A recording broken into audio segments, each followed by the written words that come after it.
En este video voy a explicar las aceleraciones que actúan en un tren de aterrizaje. En este caso sabemos que un tren de aterrizaje está sujeto a aceleración de traslación, de rotación, de arrastre y de Coriolis. Pero bueno, ¿qué es cada una de ellas y cómo actúan en este sistema? Nosotros sabemos de movimiento relativo que podemos tener un vector de posición que va desde un punto de referencia B hacia un punto E y sus derivadas de ese vector escrito como función vectorial dependiente del tiempo, podríamos tener la velocidad para la primera derivada y la aceleración con la segunda derivada. En este vector que va desde este punto, en este instante están coincidiendo el origen y el punto B, pero el punto B realmente se va a trasladar porque pues un tren de aterrizaje tiene que moverse. Eso significa que tengo dos marcos de referencia, uno con origen en B y otro con origen en O.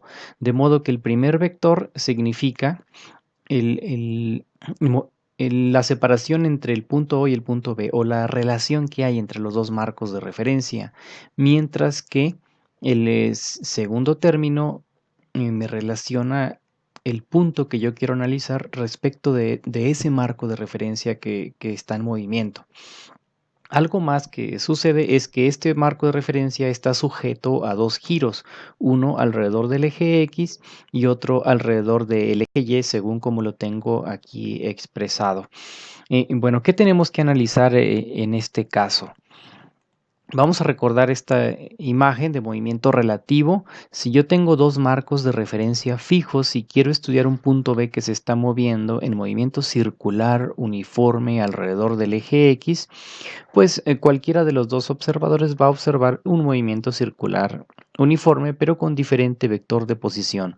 El que se encuentre en A va a observar el vector RB en A, mientras que el que esté en el otro marco de referencia externo va a observar el vector RB y se relacionan de esta forma. Pero ¿qué pasaría si este marco de referencia rota? Bueno, acá tengo otra imagen.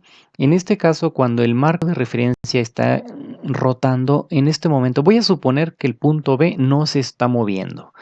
Voy a suponer que el punto B está fijo y el que rota es el marco de referencia. Entonces yo voy a observar este otro movimiento, este otro movimiento circular uniforme, además de este movimiento. Pero bueno, si B está fija, si no se mueve y yo me estoy moviendo, yo voy a tener el mismo efecto que cuando nosotros observamos el Sol y suponemos que el punto B es el Sol, que a lo mejor está en un punto fijo, y nosotros estamos en la Tierra en un punto A sujeto a rotación, y vemos como el Sol se mueve de este a oeste, mientras que, bueno, nosotros observamos algo similar aquí en el punto B. ¿Qué pasa cuando este punto B está sujeto a dos rotaciones y las dos en dos planos perpendiculares? En este caso, pues aparecen algunas aceleraciones. Los matemáticos nos han dicho que podemos usar esta propiedad para derivar un vector cuando está sujeto a un marco de referencia que gira. Entonces, eso es lo que necesitamos utilizar en un tren de aterrizaje, ya que el punto B se va a mover respecto a un marco que gira con respecto a esos dos ejes. Entonces, el primer término RB lo puedo derivar, su primera derivada es la velocidad, la segunda es la aceleración, pero el REB sí también tendría que hacer la primera y segunda derivada, pero lo tendría que hacer con este operador que nos han proporcionado los matemáticos, separando la parte de le llaman traslación y la parte de rotación. Cuando decimos traslación nos referimos a que este marco no va a rotar respecto del eje AB, pero sí puede rotar respecto del eje BD, y esa rotación es lo que produce una traslación. De hecho, esta rueda al girar es la que hace que el punto B se mueva respecto del punto O. Entonces hay una traslación. Entonces, para este término no vamos a considerar el movimiento angular alrededor del eje BA. Solamente vamos a considerar el movimiento angular del eje BD en este caso. Pero en este otro caso sí vamos a considerar esa parte de rotación sobre AB. Entonces la velocidad angular AB que se muestra aquí en la imagen es la misma que voy a poner aquí. Y mientras este vector A es el que yo voy a incrustar aquí. El REB es el que yo voy a sustituir en esta A y en esta otra A. Y bueno, eso es lo que ya tengo aquí sustituido. Tengo el RB en los tres términos de acuerdo a este operador, pero ahorita le quité la parte de traslación y para no estar escribiendo estas letras y yo lo puse de color verde. Si vemos aquí un término de color verde, significa que no actúa la velocidad angular AB, pero sí actúa la velocidad angular en BD. Bueno, entonces la primera derivada nos queda así, mientras que la segunda derivada, pues hay que volver a derivar a ambos lados de la ecuación y aquí pues me quedaría la segunda derivada, pero en el otro lugar me quedaría la derivada de lo que obtuve al hacer la primera derivada que está aquí entre paréntesis.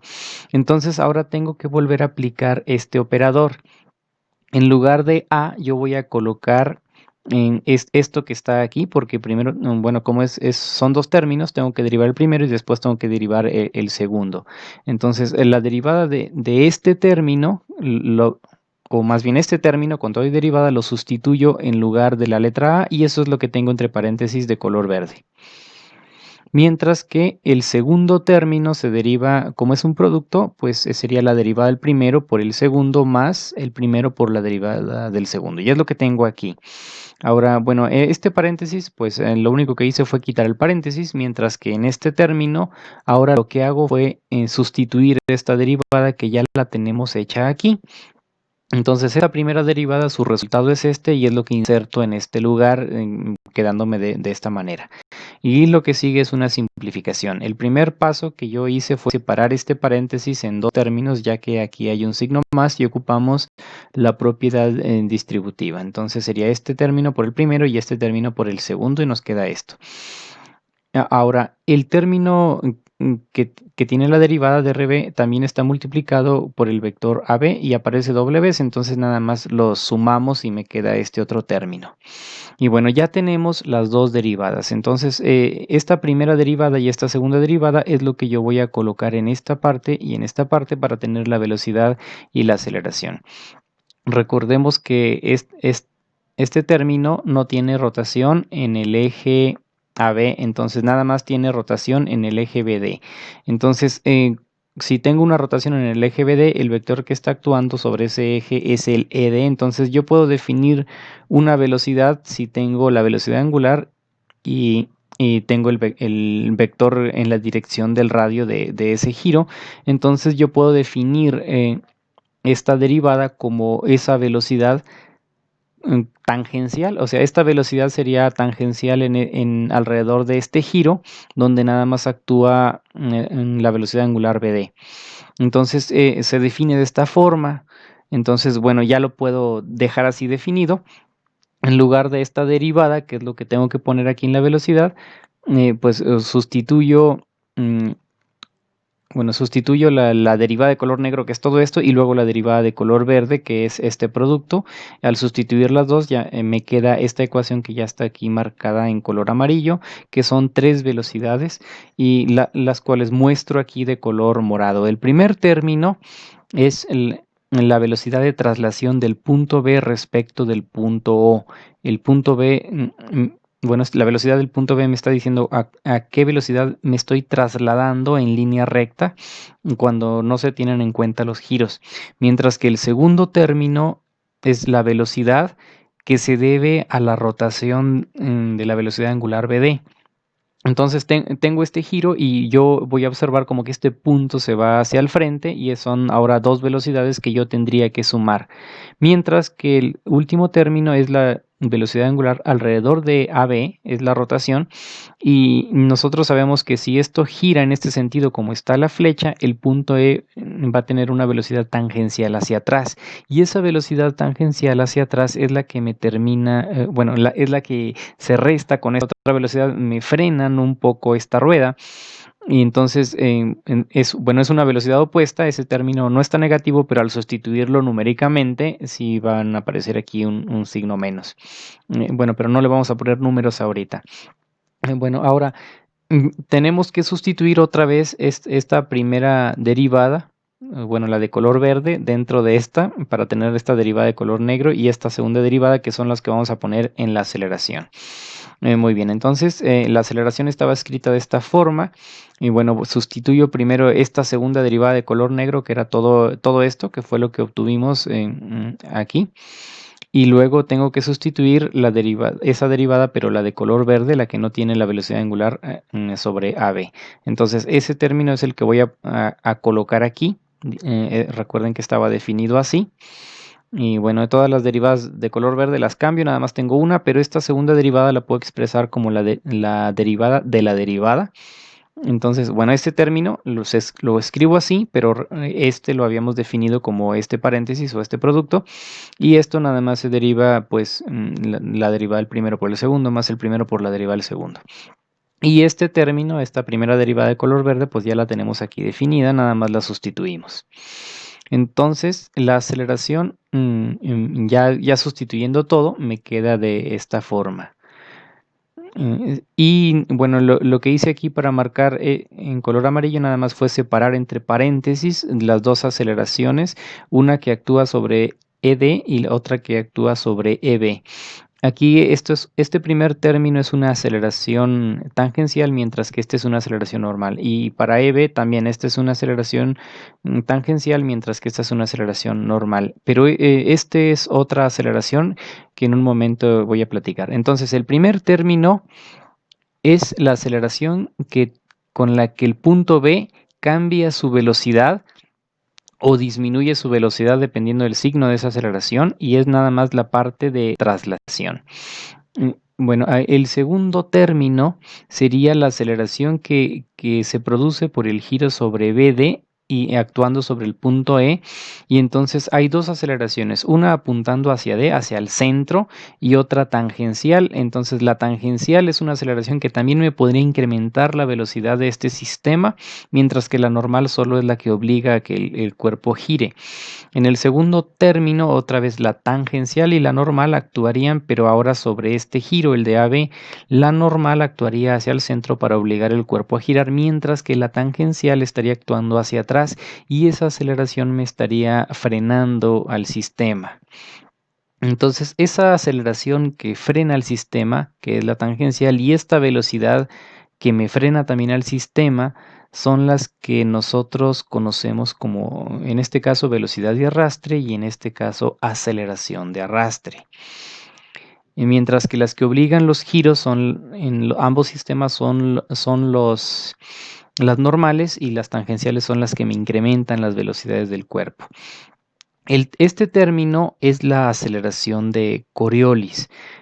Este término es el responsable de que exista esta curva que está aquí. Si nosotros vamos en una bicicleta y pues las ruedas están dando vueltas y nosotros queremos girar en una curva hacia un lado, ese término que nos obliga a hacer la curva es la aceleración de Coriolis.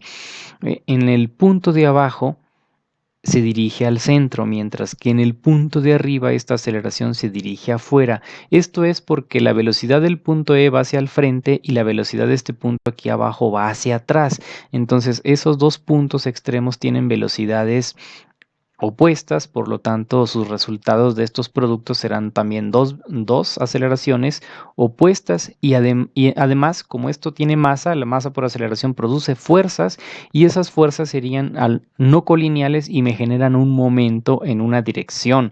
Quiere decir que este punto tiende a irse hacia afuera, y este un punto tiende a irse hacia adentro. Observen que es un producto cruz. Eso no sucede en puntos acá intermedios. El punto de acá de enfrente, o el punto que se ve allá atrás, sobre esta línea del eje Z, aquí los productos cruz estarían, bueno, tendríamos dos vectores paralelos. Entonces, al haber dos vectores paralelos, pues las aceleraciones en esos dos extremos son cero. Entonces, sus máximos nada más están en los extremos verticales, pero en direcciones opuestas. Eso lo podemos ver. Me encontré un video de un autor, y bueno, pues él es el de los créditos. Les voy a poner el link para que lo vean. Y bueno, en la descripción voy a poner el link de este video. Muy buen experimento de este autor. No voy a poner el movimiento para que ustedes vean el video. Pero este autor puso esos dos sistemas, puso dos discos, uno girando en una dirección y otro girando en la otra. Entonces, esto me está simulando como una llantita que está girando y va avanzando de izquierda a derecha y que va a dar vuelta hacia su derecha. Aquí están las flechas de los giros que él le puso al motor que estaba abajo para la plataforma y al motor de este taladro. Cuando él hizo que los dos giraran, se observa que el punto de abajo se dirige al taladro, mientras que los puntos de arriba se dirigen hacia la dirección contraria. Vean las flechas, entonces puntos de abajo van hacia el taladro, quiere decir que como yo voy a dar vuelta a la derecha, entonces el punto de abajo se dirige al centro de la curva, mientras que los puntos de afuera se dirigen hacia afuera de la curva. Esa es la razón por la que, bueno, aparece ese momento de fuerzas, esas dos aceleraciones con las masas me producen esas fuerzas no colineales que generan un momento. Ese momento de fuerza haría que mi cabeza, si voy en una bicicleta, tienda a irse y estrellarse con el suelo, mientras que el punto más bajo tiende a obligarse a hacer la curva.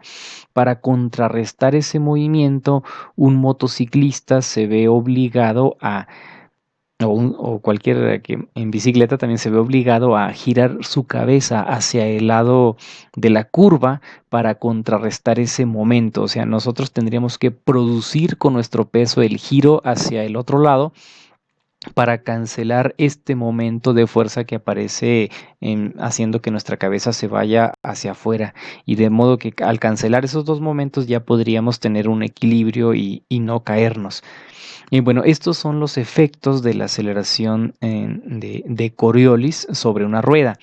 Imagínense, bueno, el autor que hizo este otro experimento lo hizo con papel y el papel se puede doblar, pero ¿qué sucede en unas llantas sólidas? ¿O cómo haríamos el diseño? Porque estos puntos tienden a doblarse hacia un centro y estos hacia afuera. Bueno, es la razón por la que las pistas también no tienen, no se hacen con curva. En sí, no puede un avión a altas velocidades hacer esta curva. Primero, pues se quedaría sin llantas y suponiendo que tenemos muy buenas llantas, también la inercia no sé si deje o permita que el avión haga esta curva. Bueno, a altas velocidades los vehículos tienen este mismo problema. Un automóvil a muy altas velocidades tiene este problema en una curva.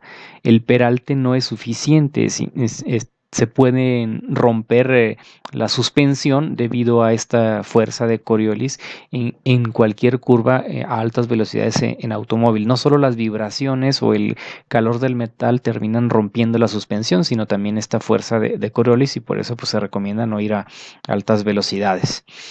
Bueno, un problema que me gustó fue este que se encuentra en el libro de Bill Johnston, la edición 9, el capítulo 15, el problema 244. Aquí la única diferencia a un tren de aterrizaje es que no tiene velocidad hacia el frente. Entonces aquí puse en azul ese término de velocidad y aceleración porque pues no hay movimiento de traslación. Nada más existen estos dos giros. No es propiamente un tren de aterrizaje, pero las velocidades angulares son constantes. Entonces las derivadas de ellas, que son las aceleraciones angulares, pues son cero y también las marqué en color azul, de modo que lo que pregunta el problema, la velocidad y aceleración de E y F, pues obtienen con esas mismas dos formulitas, pero aquí ya simplificadas.